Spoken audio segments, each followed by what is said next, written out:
ஆமென். அருமையான காலை நேரத்தில் ஆண்டவராக இயேசு கிறிஸ்துவின் நாமத்தில் உங்கள் அன்போடு கூட வாழ்த்தி வரவேற்கிறேன். இல்லை சந்தோஷமாக இருக்கிறீங்களா? ஆமென். இந்த நாளிலும் நாங்கள் மத்தேயு 20ஆம் அதிகாரம் 15ஐயும் 16ஐயும் வாசிப்போம்.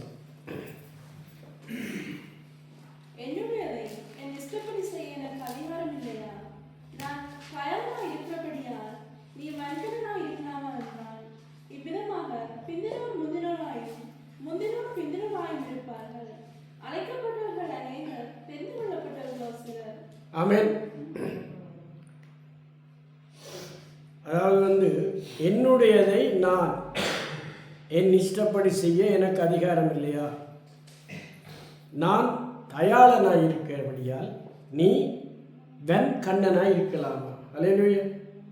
அப்போ ரெண்டு காரியம். ஆண்டவர் எப்படிப்பட்டவராக இருக்கிறாரா?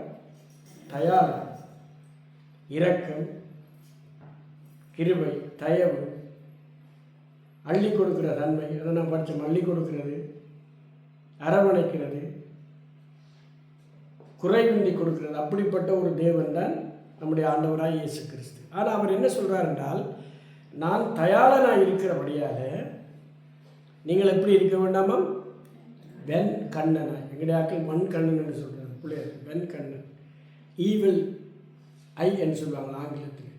பிள்ளைங்க, அப்போ இன்றைக்கு நாங்கள் என்ன பார்க்க போகிறோம் என்றால், இந்த உலகத்தில் இருக்கிற நாம் ஆண்டவராக இயேசு கிறிஸ்துவை ஏற்றுக்கொண்ட உடனே நாங்கள் ரட்சிக்கப்படுகிறோம். அல்லேலூயா. அப்போ ரட்சிக்கப்பட்ட நமக்கு ரெண்டு காரியம் இல்லை. ஒன்று பாவம், இன்னும் ஒன்று சாபம். அல்லேலூயா. பாவத்தை அவருடைய ரத்தத்தால் கழுவி சாபத்தை தன்னுடைய முள்முடியில் சுமந்து விட்டார்.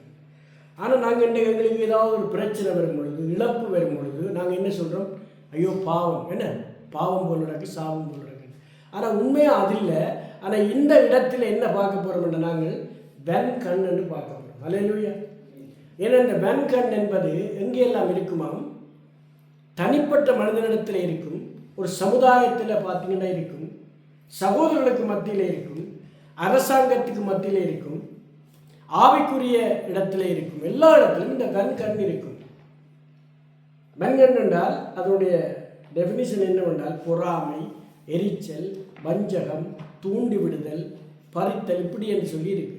அப்போ நம்முடைய வாழ்க்கையில் நமக்கு பிரச்சனை வரும் பொழுது நாம் யோசிக்கிறோம் என்னென்றால், நாம் இயேசுவை ஏற்றுக்கொண்டாலும் நமக்கு சாபம் இருக்குது, பாவம் இருக்குது. ஒரு நாளும் அது இல்லை.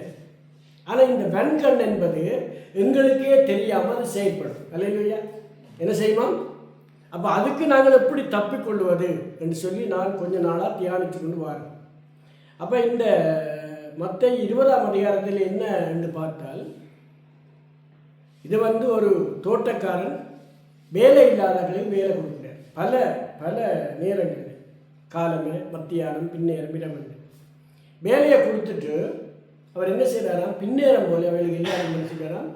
சமநிலையாக சம்பளத்தை கொடுக்குறார். அப்போ அதில் ஒன்றும் கேட்குறாங்க, முதல் ரெண்டோ கேட்குறாங்க, இவ்வளோ நேரம் நாங்கள் வேலை செய்து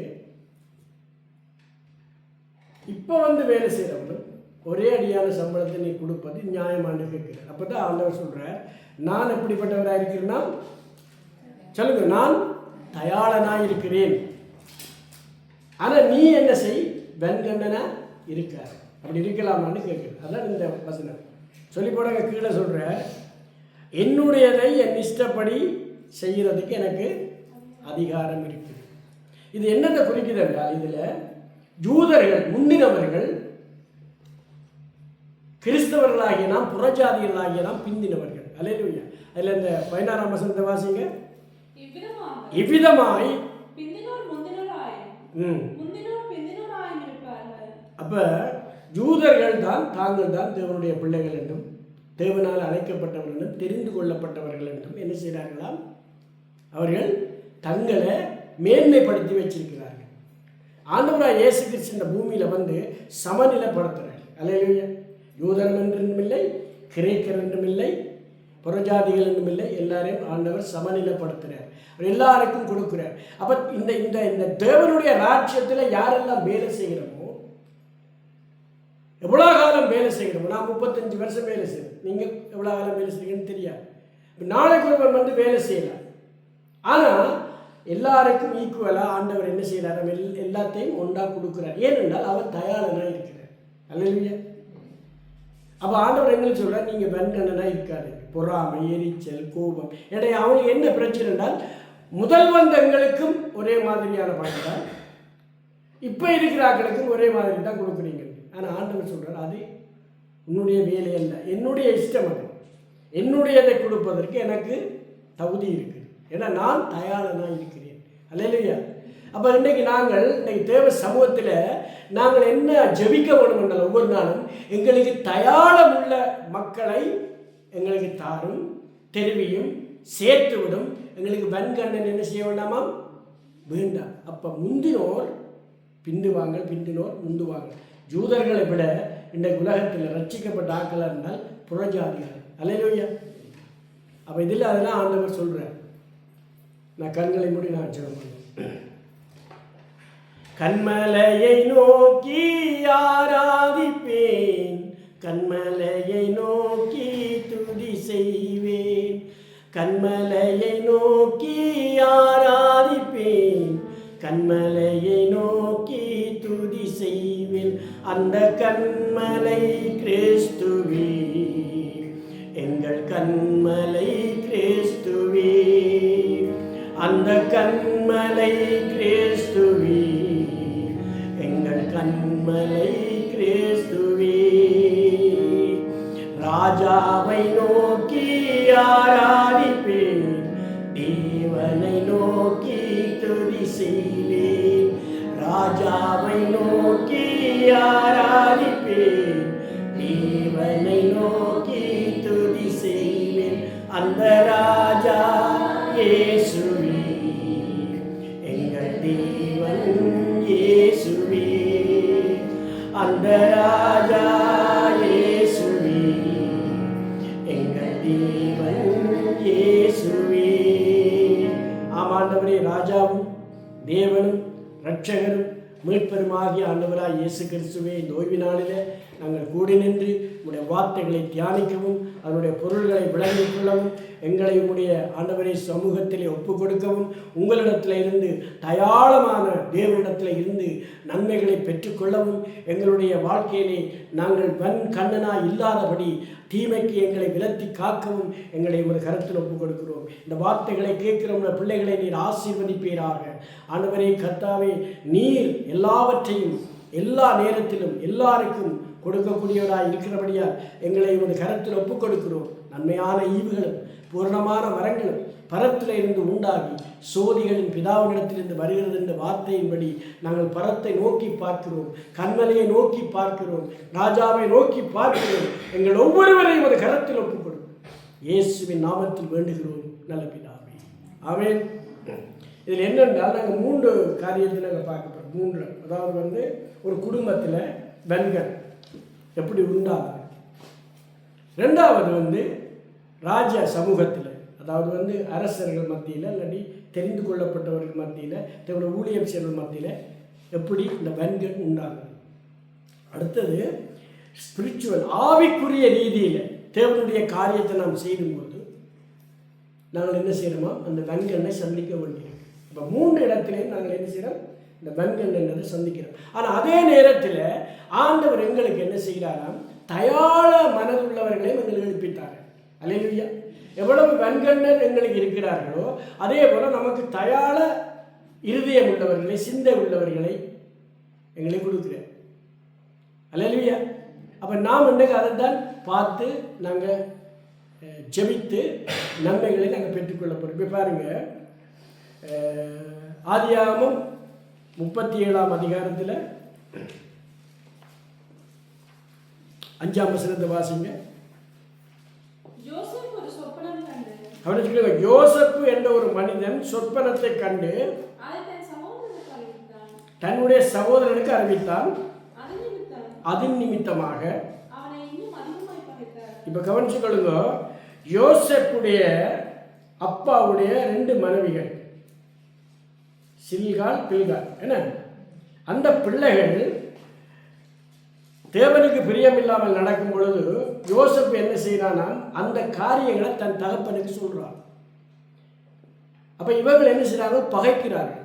அதே நேரத்தில் யோசேப்பு தேவனோட இருந்து தரிசனங்களையும் வரங்களையும் பெற்றுக்கொள்கிறார். இவன் என்ன செய்கிறான்? யாருக்கு சொல்லக்கூடாதோ, யாருக்கு அதை அறிவிக்கக்கூடாதோ அவர்களுக்கு போய் அறிவிக்கிறார். அறிவித்த நிமித்தம் இந்த வெண்கண்ணன் சொல்லுகிற இந்த பொறாமை, எரிச்சல், கோபம் என்ன செய்தான்? அங்கே இருந்து புறப்பட்டு வருதான். யாரிடத்திலிருந்து? சகோதரனிடத்திலிருந்து சகோதரனுக்கு வருது. அப்போ முதலாவது சகோதரனிடத்திலிருந்து சகோதரனுக்கு என்ன வருகிறதுதான்? வெண்கண். அல்லேலூயா. அப்போ அன்றைக்கு எப்படி அவன் அந்த வெண்கண்ணை அவன் நிவர்த்தி செய்தான் என்றால், அவன் என்ன செய்தானா? அவனை கொண்டே குழிக்குள்ளே போட்டுட்டு ஒரு மிருகத்தை அடித்து அந்த இரத்தத்தை அவனுடைய உடுப்பில் பூசி கொண்டே தகப்பன்கிட்ட கொடுத்தாங்க. உன்னுடைய மகன் மரித்துட்டாங்க. அப்போ அது நிமித்தம் தகப்பன் யாக்கோப் என்ன செய்தானாம்? வியாகுலப்பட்டிருக்கிறான். இப்போ யோசப்பு கடந்து போகிறான். யோசப்பு என்ன செய்கிறாங்க? எகிப்துக்கு வித்து விடுறாங்க. அவன் அங்கே போய் தேவனோடு இருக்கிறான். அங்கே போக அங்கேயும் அவனுக்கு என்ன வருதான்? வெண்கண் சோதனையில் வருகிறது. அவன் அப்போ என்ன செய்கிறான்? 17 வயதில் போன யோசப்பு 31 வயதில் உயர்த்தப்பட்டான். உயர்த்தப்பட்டு அங்கே பாருங்க, ராஜாவுடைய தயாளம் அவனுக்கு கிடைக்குது. தயாளத்தன்மை அவனுக்கு கிடைக்குது, இலக்கம் கிடைக்குது. அவன் உயர்த்தப்படும் பொழுது அங்கே ஒரு பெரிய பஞ்சம் வந்தால் தான் அந்த பஞ்சத்தை அவன் தீர்த்து வைக்கிறான். இப்போ கவனிச்சுக்கொள்ளுங்க, யாக்கோப்புடைய குடும்பம் எகிப்துக்கு போனவர்கள் எத்தனை பேர் தெரியுமா? 70 பேர். எத்தனை பேர்? 70 பேர். யோசேப்பு முதல் போயிட்டான். ஒரு நாள் அவன் அங்கே போய் செழித்து தயாரம் உள்ளவனாய் அங்கே இருக்கும் பொழுது இவர்கள் அவனிடத்தில் போய் நல்ல உணவையும் நல்ல வாழ்க்கையும் பெற்றுக்கொள்கிறார்கள். அந்த எகிப்தில் கோசோன் என்ற இடம் இருக்குது. என்னிடம்? கோசோன். அவர் ஒரு ஒரு டிஸ்கிரிமினேஷன் பிளேஸ் என்று சொல்லுவாங்க ஆங்கிலத்தில். புறக்கணிக்கப்பட்ட ஒரு இடம் ஒன்று. அதாவது பாகுபாடு காட்டுறது. எகிப்தியருக்கும் இஸ்ரவேலுக்கும் அங்கு தான் இவர்கள் இருந்தார்கள். சரி, அங்கு தான் இவர்கள் ஒடுக்கப்பட்டார்கள். ஆனால் எப்படி ஒடுக்கப்பட்டார்கள் என்றால், யோசேப்புடைய நன்மையை மறந்த ஒரு ராஜா வந்தார். விளக்கம், யோசேப்புடைய நன்மையை தெரியாத ஒரு ராஜா வந்தார். அவன் இந்த ஜனங்களை ஒடுக்கிறார். இப்போ நீங்கள் யாத்திரையாகமத்தில் வாசித்து பார்த்தீங்கன்னால் 1ஆவது அதிகாரம் 4வது வசனத்தை வாசிங்க.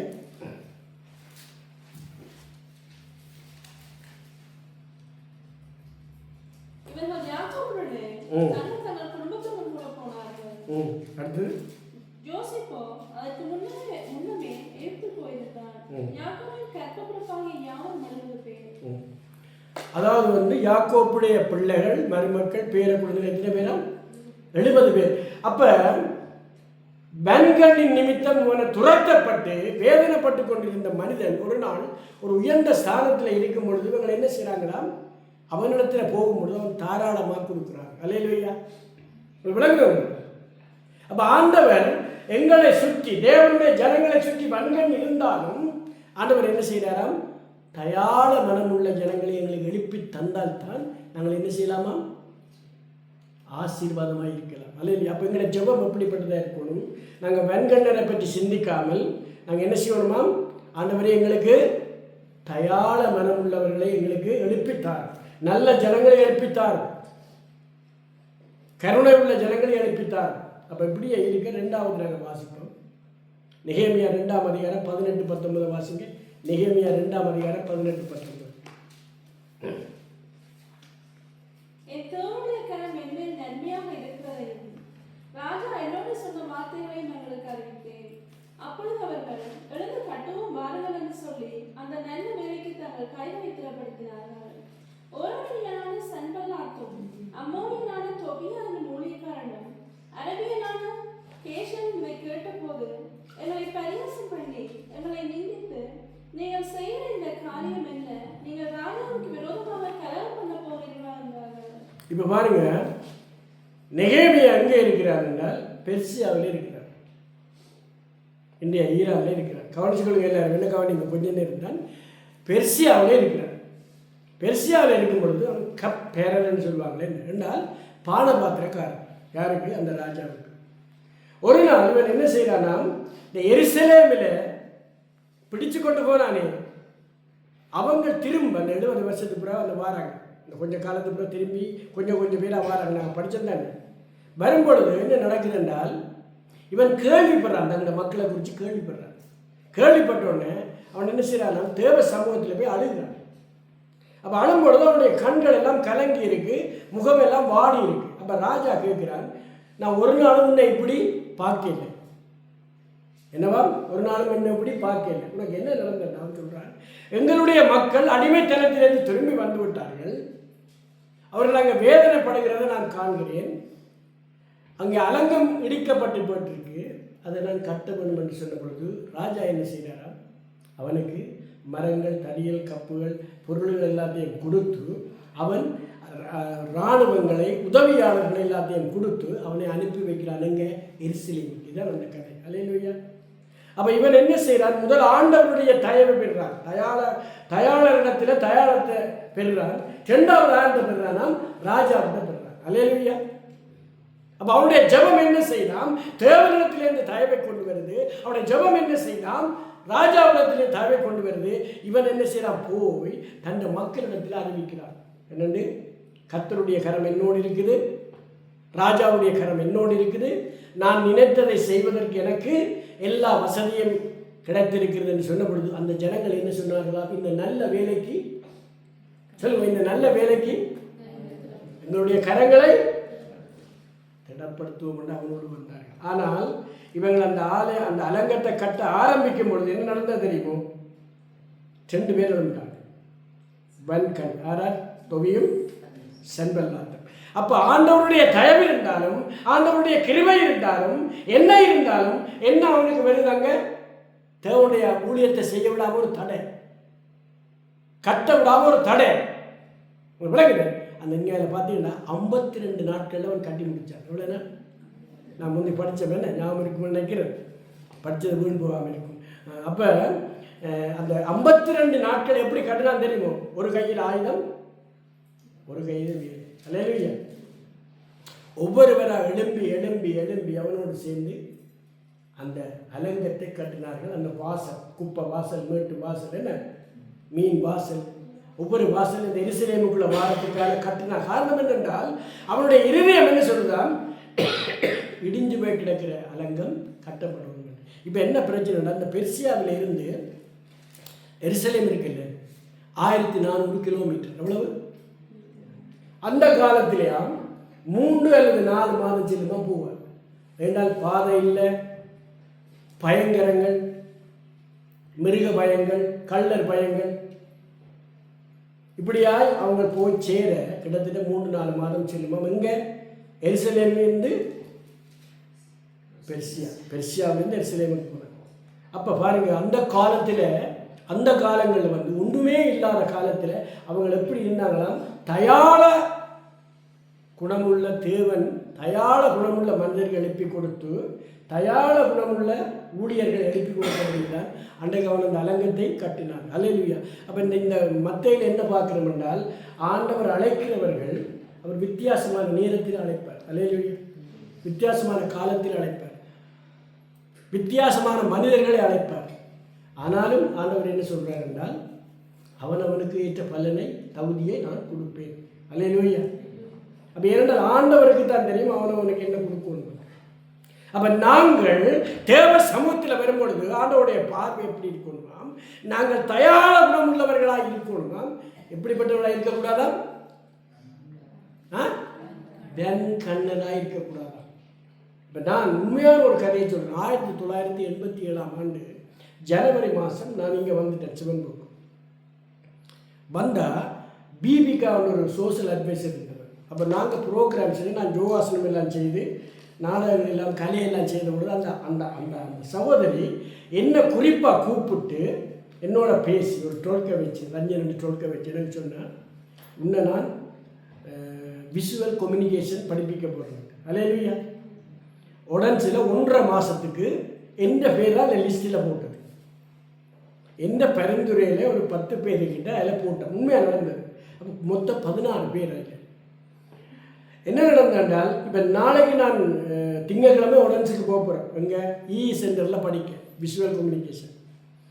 இப்போ என்ன நடந்தது தெரியுமோ, நான் அங்கே நோட்டீஸ் போர்டில் போகிற பொழுது எந்த பேர் இல்லை, கவனித்துக்கணும், என்ன எந்த பேர் இல்லை, மற்ற எல்லாத்த பேரும் இருக்குது. யார் முதல் எடுக்கப்பட்டது? நான். இப்போ என்ன அங்கே நடந்தது? வென்கண் வந்து வெட்டி போட்டது. அப்போ நான் அடுத்த நாள் அங்கே போனேன். எங்கே சோஷியல் அட்வைஸ்ட்டை போனோம்னா அவர் சொன்னால், உங்களுக்கு சீசன் டிக்கெட் 1.5 மாதத்துக்கு செய்தது உண்ட பேரில் இங்கே செய்யல, ஏதோ நடந்து போச்சுண்டு உனக்கு நான் நீ போட்டு வரத்துக்கு கிளிப்பை கொடுத்தாரன், பிறகு சீசன் டிக்கெட் தாரன்னு போட்டு எல்லாம் எடுத்து தந்தேன். அப்போ யோசிச்சு பாருங்க, இந்த வெள்ளக்காரன் விரும்புகிறான் நல்லா இருக்கு. என்னுடைய அந்த அந்த அந்த மனுஷன் என்ன நினைக்குது, சகோதரி என்ன நினைக்கிறா, நான் ஆசீர்வாதமாக இருக்கணும், படிக்கணும்னு என்ன ஊக்குவிக்குது. அப்போ இந்த வெண்கண் இருக்குல்லோ, இதை நான் வந்தாண்டே உணர்ந்துட்டேன், இந்த சிட்டிக்கு வந்தே உணர்ந்துட்டேன். இது உண்மையாக நடந்தது, இது பொய் இல்லை, இது ஒரு சாட்சி. அல்லேலூயா. அங்கே போய் என்ன நடந்ததுமோ, நான் போய் ஜேன் என்ற ஒருவன் இருந்தார், ஸ்டூடியோ மாஸ்டர்னு சொல்லுவான். அவன் என்னோட காய்ச்சி என்னுடைய ஆர்வத்தை கண்ட என்ன செய்தான் தெரியுமோ, சிவன் மேலே வந்து ப்ரோக்ராம் செய்ய விட்டான். அல்லேலூயா. இவ்வளோ பேரும் வந்தவன், நான் தான் இந்த ப்ரோக்ராம் செய்தேன். 1.5 மாதம் விசுவல் கம்யூனிகேஷன் படித்து பிறகு படிக்கலாம் போச்சு. இப்போ நான் என்ன சொல்கிறேன் என்றால், நாங்கள் முன்னேறதுக்கு, நாங்கள் நல்லதை பெற்றுக்கொள்வதற்கு எங்களுக்கு சில தாராள மனமுள்ள மக்கள் உள்ளத்தில் இருக்கிறாங்க. அல்லேலூயா. இருந்தபடியே தான் நாங்கள் இங்கே ஜீவிக்கிறோம். அப்போ நாங்களும் ஆண்டவர் என்ன விரும்புகிறார் என்றால், வன்கண்ணனா நீ இருக்காத, ஏனென்றால் நான் உன்னை ரட்சித்திருக்கிறேன், நான் உன்னோடு இருக்கிறேன், நான் தாராளமானவன். ஐயா அல்லேலூயா. எனக்கு தாராளமான மனம் இருக்கிறது. இப்போ நான் கொஞ்சம் நாளாக கிட்டத்தட்ட 2 மாதத்துக்கு மேலே தான் யோசிக்கிறேன். யோசிச்சு ஒரு நாளைக்கு ஜெபிப்பேன், இது என்ன அப்படின்னு பார்க்கும் பொழுது, எங்களுக்கு முன்னிருந்தவர்கள் இப்படிப்பட்ட சோதனைக்குள்ளாக போகும் பொழுது அவர்களுக்கு தயவுள்ள மனிதர்களை கர்த்தர் எழுப்பி கொடுத்திருப்பார். அல்லேலூயா. பாருங்க, ஒரு மனிதன் எகிப்துக்கு போனான். பெரிய பஞ்சம் வந்துச்சு. அந்த பஞ்சத்தில் அவனால் மட்டும்தான் அந்த ஜனங்களை பாதுகாக்க முடிஞ்சது. ராஜாவாலே முடியலை, விளங்குது. ஏன்னா அவனுக்கு தான் அந்த தரிசனம் வெளிப்படுத்தப்பட்டது. அப்போ ராஜாவுடைய பொறுப்பை கொடுத்துட்டு, நான் சிங்காசனத்தில் மட்டும் இருக்கிறேன், எங்க மற்ற அளவெல்லாம் ஒன்று தான். ஏன்? அவன் அவ்வளவு வருஷம் கடந்து வந்திருக்கிறான். உங்களுக்கு விளங்குது எத்தனை வருஷம்? 17 வருஷத்துலேருந்து 41 வருஷம், 31 அவ்வளோ வருஷமும் அவனுடைய உபத்திரவங்கள் போராட்டத்தில் என்ன மாதிரி இருந்தானோ உண்மையாக இருந்தான். உண்மையாக இருந்த பொழுது, சிறைக்குள்ளே இருக்கும் பொழுது தான் அவனுக்கு தயாள மனமுள்ள இருதயம் அவனுக்கு என்ன செய்தான்? வேலை செய்ய ஆரம்பிக்கும். அல்லேலூயா. அப்போ அந்த ராஜா பொல்லாதவன். அப்படி இருந்தும் ஆண்டவர் அவன் மூலமாக யோசப்புக்கு என்ன செய்தாராம்? ஒரு பெரிய ஆசீர்வாதத்தை கொடுத்தார். யோசப்பு இயேசு கிறிஸ்துவுக்கு முன்னடையாளமாக இருக்கிறார் என்று வேதத்தில் வாசிக்கிறார். அல்லேலூயா. இப்போ 3வது நாங்கள் பார்க்க போகிறோம் ஒரு ஆளை.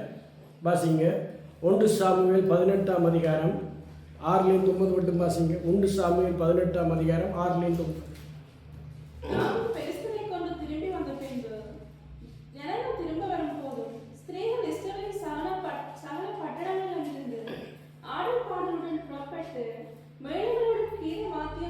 சந்தோஷமாய் ராஜாவாகிய சவுலுக்கு எதிர்கொண்டு வந்தார்கள். அந்த ஸ்திரீகள் ஆடி பாடுகையில், சவுல் கொண்டது 1000, தாவீது கொண்டது 10,000 என்று முறைமுறையாக பாடினார்கள். அந்த வார்த்தை சவுலுக்கு விசனமாய் இருந்தது. அவன் மிகுந்த எரிச்சலடைந்து, தாவீதுக்கு 10,000 எனக்கும் 1000 கொடுத்தார்கள், இன்னும் ராஜாவுக்கு மாத்திரம் அவனுக்கு குறைவாக இருக்கிறது என்று சொல்லி அந்நாளில் கொண்டு சவுல் தாவீதை காய்மகராய் பார்த்தான். பகைத்தான். என்ன? எப்படி? ஏன் பகைத்தான்? தாவீது கொண்டது 10,000, 10,000, 10,000. சவுல் கொண்டது 1000. இதை கேட்கும் பொழுது அவனுக்கு என்ன வந்ததான்? விசனம் வந்துச்சான், எரிச்சல் அடைஞ்சு பொறாமப்பட்டான். இதை கவனிச்சுக்கொள்ளுங்க. ஏனென்றால் தாவீது கலவலாடுகளை மேய்த்து கொண்டிருந்தான். அவன் ராஜாவாக்கினான். ராஜாவாக்கின பொழுது, அபிஷேகம் பண்ணின பொழுது, கோலியாத் என்ற ஒரு மனிதன் இருந்தான். அவனை இவர்களுடைய படை சேனையால் வெல்ல முடியல. தாவீது வந்து கல் எடுத்து எறிஞ்சு அவனை வெண்டுட்டு திரும்பி வாரான். வரும்பொழுது வேதம் சொல்கிறது, அந்த ஜனங்கள், அந்த ஆக்களெல்லாம் என்ன செய்யணுமா? ஆடி பாடி என்ன செய்யணுமா? தாவீது 10,000 பேரை, ஏன்னா தாவீதுக்கு 10,000, சவுலுக்கு 1000. அப்போ ஏற்கனவே சவுல் ராஜாவாக இருக்கிறான், ஆண்டவரால் தள்ளிவிடப்பட்டான். இப்போ இப்போ சவுளுடைய இடத்துக்கு தாவீது வாரான். இப்போ என்ன பிரச்சனைன்னு சொல்லி சொன்னால், அந்த ஜனங்களுடைய அந்த ஆரவாரங்களும் சத்தமும் சவுலுக்கு விசனமாயிடுச்சு. இதுதான் வெண்கண். அல்லேலூயா. இதுக்கு என்ன பேர்? இதுக்கு தான் வெண்கண். அப்போ இந்த வெண்கண் என்ன செய்தான்? தாவீதை கொல்லுறதுக்கு துரத்தி துரத்தி துரத்தி துரத்தி. இப்போ தயாளர் என்ற ஒரு வார்த்தையை நாங்கள் பார்க்க போகிறோம். பாருங்க, 18ஆம் அதிகாரம் 1 சாமுவேல் 18 1 4 மட்டும் வாசிங்க. அவன் சவுலோடு பேசி முடிந்த பின்பு யோனத்தானுடைய ஆத்மா தாவீதின் ஆத்மாவோட ஒன்றாய் சேர்ந்திருந்தது. யோனத்தான் அவனை தன் உயிரைப் போல சிநேகித்தான். சவுல் அவனை அவன் தகப்பன் வீட்டுக்கு திரும்பி போக ஒட்டாமல் அன்று முதல் தன்னிடத்தில் வைத்துக் கொண்டான். யோனத்தான் தாவீதை தன் ஆத்மாவைப் போல சிநேகித்ததினால் அவனும் இவன் உடன்படிக்கை பண்ணி கொண்டார்கள். யோனத்தான் போர்த்துக் கொண்டிருந்த சால்வையை கழற்றி அதையும் தன் வஸ்திரத்தையும் தன் பட்டயத்தையும் தன் வில்லையும் தன் கச்சையும் கூட தாவீதுக்கு கொடுத்தான். கவனிச்சுக்கொள்ளுங்க. யோனத்தான் தகப்பன் வெண்கண் என்ன? சவுல். ஏன்? தாவீதுடைய வளர்ச்சியையும் தாவீது கிடைத்த ஆசீர்வாதத்தையும் தாவீது கிடைத்த வாழ்த்துதலையும் அவனால் பொறுக்க முடியல. விளங்குதா? ஆனால் இந்த யோனத்தான் என்பவன் என்ன செய்கிறானாம்? தாவீதை சிநேகித்து என்னென்ன கொடுக்குறானாம்? யோனத்தான் அவனுக்கு பட்டயம், வஸ்திரம், வில், கச்சை, 5 பொருட்கள் கொடுக்குறானே. இப்போ பாருங்க, அவன் என்ன செய்தான் என்றால் அவனை தன் உயிரை போல சிநேகித்தான். விளங்கும். தகப்பன் வெண்கண்ணனாக இருக்கிறான், பகைக்கிறான். மகன், தமிழர் பழமொழி சொல்லுவாங்க, ஆடு வகை குட்டி உரா. என்ன சொல்லணும்? ஆடு வகை குட்டி உறவன். அப்போ பாருங்க, தகப்பன் பகைக்கிறான், தகப்பன் பகைக்கிறான், மகன் வந்து தாவீதை காப்பாற்றுறான். தாவீதை தகப்பன் கொல்றதுக்கு எத்தனை செக்கச்சக்கமான காரியங்கள் செய்யணும். கடைசியாக தன்னை மகளை கொடுத்து கொல்ல பார்த்தான். தெரியுமா? மகளை கொடுத்து கொல்ல பார்த்தான். அரை மீகா. விளங்குது? அப்போ அப்படி ஒரு பகை. ஏன் அந்த பகை என்றால், இவன் அந்த வெண்கண்ணை நினைக்கும் பொழுது அவனுக்கு ஒரு அசுத்தாழ்வது. விளங்குது? நான் வேறு சொல்லி, நாம் தியானிக்கையில், தாவீது சொல்கிறேன், நான் தியானிக்கையில் அக்கினி மூண்டல். விளங்குது? அக்கினி மூண்டல். அதே போல் நாம் தீயவைகளை தியானிக்கும் பொழுதும் எங்களுக்கு என்ன மூலமா? அந்த அக்கினி மூலம். 2 விதமான அக்கினி. அடுத்த வாரம் நாங்கள் அந்த அக்கினியை பற்றி பார்ப்போம். ஏன்னா அது முக்கியமானது. அந்த அக்கினி என்றால் என்னென்னு முக்கியமானது. அப்போ இப்போ பாருங்கள், இந்த 3 காரியத்திலையும் 3 அரசியல்லையும் எங்களுக்கு தெரியுது. என்ன அரசியல் இருக்கா இல்லை? எங்கே இருக்கு? தாவீதுடைய ராஜ்யத்தில். அதே மாதிரி ஆன்மீகத்தில் பார்த்தோம். என்ன ஆன்மீகம்? ஒரு ஆலயத்தை கட்டுறாரு, நலங்கத்தை கட்டுறார், தேவனுடைய காரியத்தை கட்டுறார். அவனுக்கும் அங்கே என்ன இருந்தது? வெண்கண் இருந்தது. அதே நேரத்தில் யோசப்பு ஆளுடைய சொல்லணும் தன்னுடைய தரிசனத்தை அவன் சொல்லக்கூடாத ஆளுக்கு சொல்லிட்டார். உங்களுக்கு விளங்குது? அப்போ நாங்கள் இன்றைக்கு என்னத்தை பார்க்கிறோம் என்றால், நாங்கள் எங்களுக்கு கிடைக்கிற தரிசனங்களை யாரோடு பகிர்ந்து கொள்ள வேண்டும் என்று எங்களுக்கு அந்த ஞானம் தேவை. அல்லேலூயா. உங்களுக்கு விளங்குது? சும்மா ரோட்டில் போகிறாங்களுக்கெல்லாம் இந்த சிட்டி ரசிக்கப்படணும் அவன் சொல்லிட்டு போவான். நல்லா யோசிச்சு பாருங்க. நான் ஒரு ஆளை போய் கண்டு பிரேசல் ஓட்டலாம், அவன் பிரேசல் ஓட்டே தெரியாது. 2வது உமக்கு என்ன விருப்பம்னா இந்த சிட்டி முழுக்க ரசிக்கப்படணும்னா அவனுக்கு எப்படி இருக்கும்? அவனுக்கு உள்ள ஒரு அக்கினி வரும். அவன் என்ன யோசிப்பாங்க? அவன் வேறு ஒரு மார்க்கத்தை கொண்டாடுன்னு சவுல் பவுலா வந்த பொழுது அவனை அப்படி தான் பகைச்சாங்க.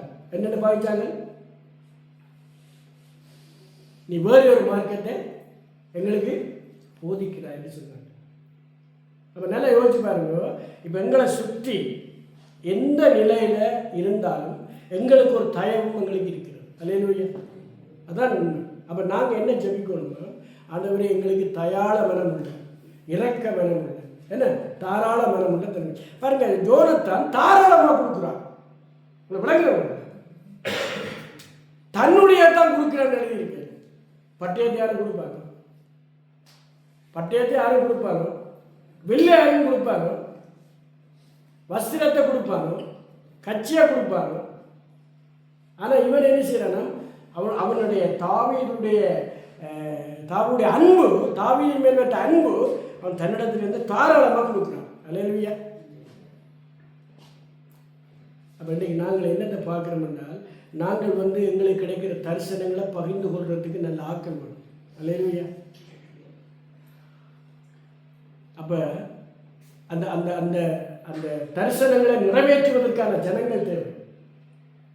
முதலாவது நாங்கள் தேவ சமூகத்துக்கு போய் நம் ஆண்டவரிடத்தில் கிருபை பெற்றாலும் பாருங்கள், ஆண்டவர் என்ன செய்கிறார் என்றால், அந்த பெர்சிய ராஜாவை இவனுக்கு உதவியாக கொடுக்குறேன். அவனுடைய கண்ணீர், யாருடைய?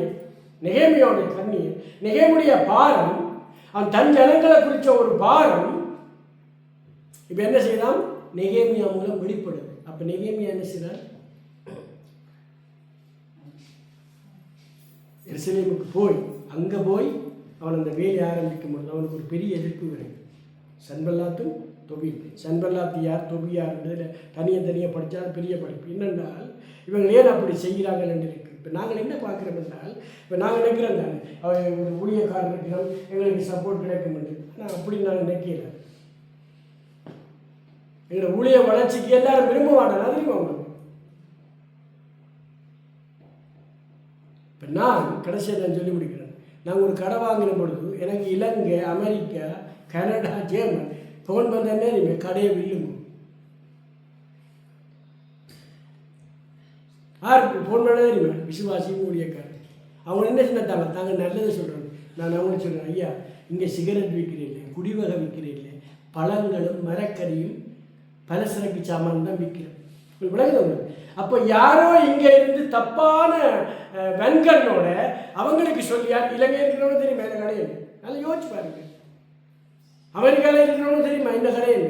அப்போ இங்கே நடக்கிறத அங்கே அறிந்து அவங்க எனக்கு விரட்டுறாங்க.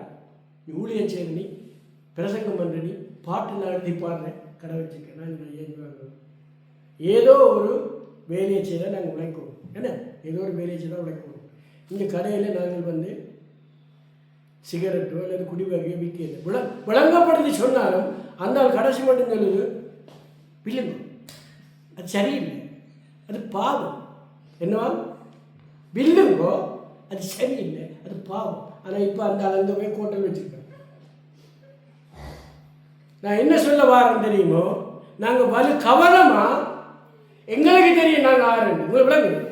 நான் கடவுளோட எவ்வளோ தூரம் இருக்கிறேன், எனக்கும் கடவுளோட எவ்வளோ தூரம் இருக்குது, எந்த கஷ்டம் என்ன, துன்பம் என்ன, எந்த போராட்டம் என்ன. ஆனால் ஆண்டவர் என்ன செய்வாராம், நல்ல ஜனங்களை எங்களுக்கு எழுப்பித்தார். தாவீதுக்கு எழுப்பி கொடுத்தாருங்க, நெகேமியாவுக்கு அவனை வேலைக்கு ஆண்டவர் எழுப்பி கொடுத்தது போல, யோசேப்புக்கு நல்ல ராஜாக்கள் எழுப்பி கொடுத்தது போல, கர்த்தர் என்ன செய்யணுமா, நாங்கள் என்ன செய்யணுமா, நாங்கள் எல்லாரும் திருச்சபை பிள்ளைகள் என்ன செய்யணுமா, ஆண்டவரோட பேக்கு தான் கேட்கணும். அல்லேலூயா. எங்களுக்கு இந்த ஆலயத்தில் வேலை செய்யணும் என்றால் வெளியில் இல்லை, ஆண்டவருடைய ஜனங்களிடத்து தான் அவங்களுக்கும் தாராள மனம் இருந்தால் தான் நாங்கள் என்ன செய்யலாமா, தேவனுடைய ஊழியத்தை கட்டி எழுப்பலாம், தேவனுடைய ராஜ்யத்தை கட்டி எழுப்பலாம். அல்லேலூயா. அப்போ நாங்கள் என்ன செய்வோம், இனிமேல் எங்களை ஜெபம் எப்படி இருக்கணுமா, எங்களுக்கு நவடம் அள்ளி கொடுக்கும் அன்பு கரங்கள், இயேசுவின் பொற்கரங்கள். அள்ளி கொடுக்கும் அன்பு கரங்கள், இயேசுவின் பொற்கரங்கள். அன்பை காட்டி அரவணைக்கும் நீசரின் கரங்கள் என்ற முதலாவது பொலிமையில் பாடப்பட்ட பாட்டு. அல்லேலூயா. முதலாவது பொலிமையில் பாடுகிற பாட்டு தான் இந்த பாட்டு.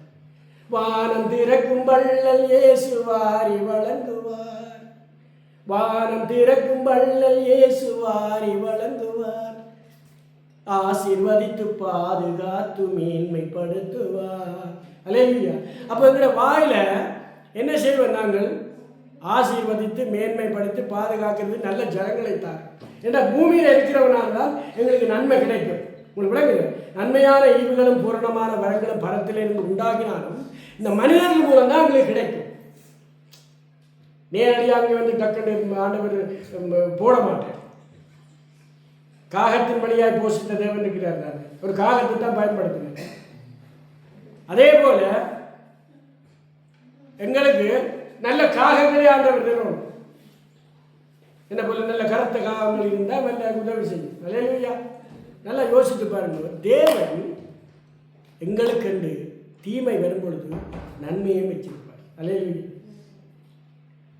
அப்போ நாங்கள் என்ன செய்யணும்? எப்படி இருக்கக்கூடாதா? பெண் கண்ணனாக இருக்கக்கூடாது. எப்படி இருக்கணுமா? தயாராக இருக்கணும். ஏனென்றால் எங்களை ரட்சித்தவர், எங்களுக்கு வேலை தந்தவர், நாங்கள் தேவனுடைய வேலை செய்கிறோம். தேவனுடைய வேலை செய்கிறோம். நாங்கள் வேறு யார்கிட்ட வேலை செய்யணும்? ஆண்டவர்கிட்ட வேலை செய்கிறோம். ஜெபிக்கிறது என்ன, ஆண்டவரை பற்றி சொல்கிறது என்ன, சபை கூடுறது என்ன, என்ன செய்யணுமா? ஆண்டவர்கிட்ட வேலையை ஆண்டவர்கிட்ட தோட்டத்தில் செய்யணும். அல்லேலூயா. ஆண்டவராகிய இயேசு கிறிஸ்துவுடைய தோட்டத்தில் வேலை செய்கிற நாம் ஆண்டவர் அதுக்கேற்ற கூலியை திருமணிக்கு நல்ல மனிதர்களை கத்திரங்களுக்கு எழுப்பி தரும்படியாக நாங்கள் செவம் பண்ணோம். நான் கண்களை மூடி நான் செவம் பண்ணோம். ஆண்டவரே, இந்த அருமையான நாளில் ஆண்டவரே பரலோக ராஜ்யத்தை குறித்தும் ஆண்டவரே இந்த பரலோக ராஜ்யத்தினுடைய வேலையை இந்த பூமியில் செய்வதை குறித்தும் இந்த பூமியில் வேலை செய்கிறவர்களுக்கு ஏற்ற பலாபலனை தருகிறவர் என்றும் முந்தினோர் பிந்தினோர் என்றும் ஆண்டவரே கர்த்தாவே ஐயா நாங்கள் பார்த்தோம். இந்த நாளில் நம்முடைய பிள்ளைகள் இந்த வார்த்தைகளை கேட்கும் பொழுது நாங்கள் வெண் கண்ணராய் இல்லாமல் நாங்கள் தாராள மனமுள்ளவர்களாய் தயாளர்களாய் ஆண்டவரே இந்த பூமியில் ஐயா நாங்கள் வாழவும் எங்களுக்கும் அப்படிப்பட்ட மக்களை நீர் எங்களுக்கு ஏற்படுத்தி தரவும் இந்த அருமையான நாளில் எங்களை வந்து கரத்தில் ஒப்புக் கொடுக்கிறோம். எங்கள் ஆவி ஆத்துமா சரீரத்துக்குள்ளே உங்களுடைய அன்பும் கிருபையும் இரக்கமும் ஆண்டவரே நல்ல மனிதர்களாய் எங்களை உருவாக்கி தரும்படியாக நாங்கள் செல்கிறோம். இந்த வார்த்தைகளை கேட்டவர்களை ஆசீர்வதி. தொடர்ந்து உடைய கிருபைக்குள் எங்களை மறைத்துக் கொள்ளும். இயேசு கிறிஸ்துவின் நாமத்தில் செபிக்கிறேன். சிவனுள்ள நல்ல பிதாவே.